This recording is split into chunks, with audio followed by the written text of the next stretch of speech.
So well students, after learning about the Himalayan region, अब हम लोग जो है नॉर्दर्न प्लेन्स के बारे में बात करते हैं। By the way, northern plains India का वही रीजन है जिसपे कि हम लोग भी रहते हैं। बिहार, यूपी, पंजाब, ये सब एक्चुअली नॉर्दर्न प्लेन्स का ही हिस्सा है। ओके, और आपको पता ही है कि ये इंडिया का सबसे ज़्यादा फर्टाइल लैंड है, right. This is the exact location of northern plains, as you can see here, right. Here you can see the northern plains, right. इधर सबसे नॉर्थ में तो हिमालयन रीजन है, देख रहे हैं। यहाँ से ये बिल्कुल ब्लू वाला जो है, यहाँ से लेके और इस तरह इधर से घूमकर यहाँ तक पूरा ये हिमालयाज का रेंज है यहाँ पर। और उसके बाद ये जो है पूरा नॉर्दर्न प्लेन्स है ना। ये इंडिया का सबसे फर्टाइल रीजन है। और ये नॉर्दर्न प्लेन बना कैसे है, तो देखिए हिमालय से कई सारी नदियाँ निकलती हैं, गंगा, यमुना, ब्रह्मपुत्र, रावी, इंडस रिवर, सतलज, और ये सभी नदियां जो है वो निकल के इधर नीचे की तरफ आती हैं। और ये नदियां जो नीचे की तरफ आती हैं तो वो पहाड़ों से जो है उपजाऊ मिट्टी और मिनरल्स लेके आती हैं। और यही वजह है कि ये नॉर्दर्न प्लेन्स जो हैं वो काफ़ी फर्टाइल हैं। तो चलिए नॉर्दर्न प्लेन्स के बारे में एक बार हम लोग अब डिटेल में बात कर लें। Okay, now many reverse like the Ganges, Yamuna, Indus, Ravi and Sutlej flow through the northern planes. कई नदियां जैसे कि गंगा, यमुना, इंडस, रावी और सतलज नॉर्दर्न प्लेन्स से होके बहती हैं। These rivers have made the land fertile and rich. इन नदियों ने जो है यहाँ की ज़मीन को उपजाऊ और काफ़ी कीमती बना दिया है।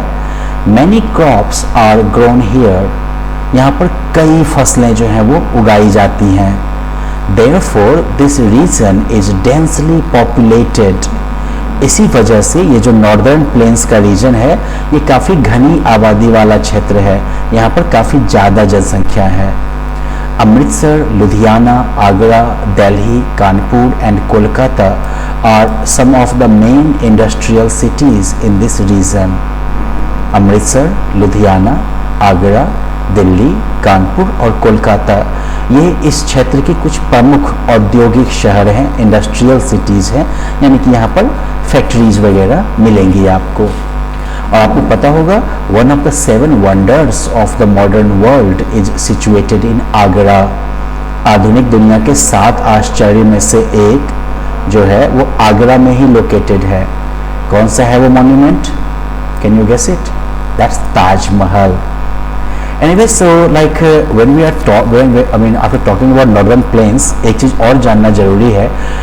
Basically, northern fertile plains are also known as the football of India. Actually, Aditya और प्रकृति दोनों को उसके पापा घुमाने के लिए ले जा रहे हैं ना अलग अलग रीजन्स में। आपने देखा पहले वो उन्हें लेके गए थे हिमालयाज के रीजन को दिखाने के लिए, अब वो उनको घुमाने लाए हैं नॉर्दर्न रीजन में। तो वही वो बता रहे हैं आदित्य और प्रकृति को कि northern fertile plains are also known as the food bowl of India. ये जो नॉर्थ का जो ये उपजाऊ मैदान है इसे जो है भारत के अनाज का कटोरा भी कहा जाता है, food bowl of India. Wheat and rice are the main crops grown in this region. गेहूं और धान या चावल ये जो है इस क्षेत्र में उपजाई जाने वाली प्रमुख फसलें हैं। आदित्य और प्रकृति के पापा ने उन्हें कहा जबकि वो लोग अपने अगले destination the great Indian desert की तरफ जा रहे थे। आपको पता है ये द ग्रेट इंडियन डेजर्ट किधर लोकेटेड है? चलिए मैं मैप पर ही दिखा दूँ आपको।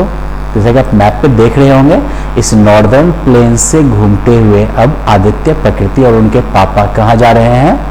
वो वेस्ट की तरफ, पश्चिम की तरफ जा रहे हैं, द ग्रेट इंडियन डेजर्ट की ओर। तो यहाँ पर देख लिया आपने द ग्रेट इंडियन डेजर्ट कहाँ लोकेटेड है। अब चलिए हम लोग जो है इस ग्रेट इंडियन डेजर्ट के बारे में भी बात कर ही ले, तब लगे हाथ। The north western part of India is a desert. उत्तर पश्चिम का जो हिस्सा है भारत का वो रेगिस्तान है। This is known as the Thar desert और द ग्रेट इंडियन डेजर्ट। इसे जो है थार का रेगिस्तान या फिर द ग्रेट इंडियन डेजर्ट के नाम से जाना जाता है। It occupies most of the western Rajasthan.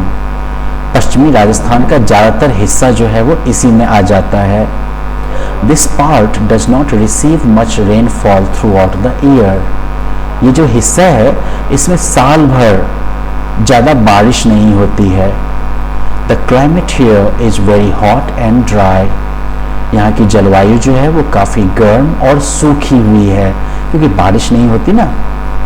The land here is not suitable for cultivation. यहाँ की ज़मीन जो है वो खेती के लिए, कल्टीवेशन के लिए सूटेबल नहीं है। Only a few bushes, thorny plants and palm trees grow in this region. सिर्फ कुछ झाड़ियाँ, कटीले पौधे और पाम ट्री जो है, खजूर का पौधा जो है, वही इस क्षेत्र में पैदा होता है और बड़ा होता है। Life is very hard in the desert. रेगिस्तान में जीवन जो है वो काफ़ी कठिन है। Therefore, the desert area is thinly populated. इसी वजह से रेगिस्तानी क्षेत्र में काफ़ी कम जनसंख्या आपको मिलेगी। तो चलिए, आदित्य और प्रकृति अपने पापा के साथ रेगिस्तान पहुंच चुके हैं। और look dad, there is a camel. Aditya was so excited as he had never seen a camel from such a close distance. Okay? तो वहाँ पर जो है आदित्य जो है अचानक से बोलता है, देखिए पापा, एक ऊँट है वहाँ पर।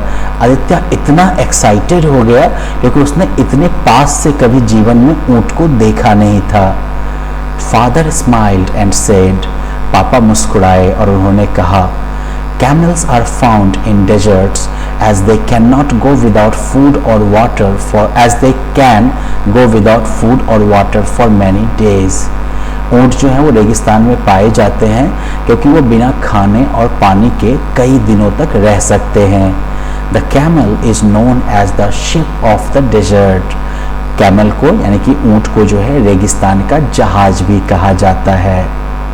Now their next destination was the peninsular plateau. अब जो है आदित्य, प्रकृति और उनके पापा का अगला डेस्टिनेशन क्या है? Peninsular plateau. और इस पेनिनसुलर प्लेट्यू से होने के बाद वो कहाँ जाएंगे? तो इसके बाद वो जाएंगे आइलैंड्स की तरफ। चलिए मिलते हैं अगले सेशन में और आदित्य, प्रकृति और उनके पापा के साथ हम लोग इंडिया के बचे हुए हिस्सों को भी घूमते हैं। Okay, bye.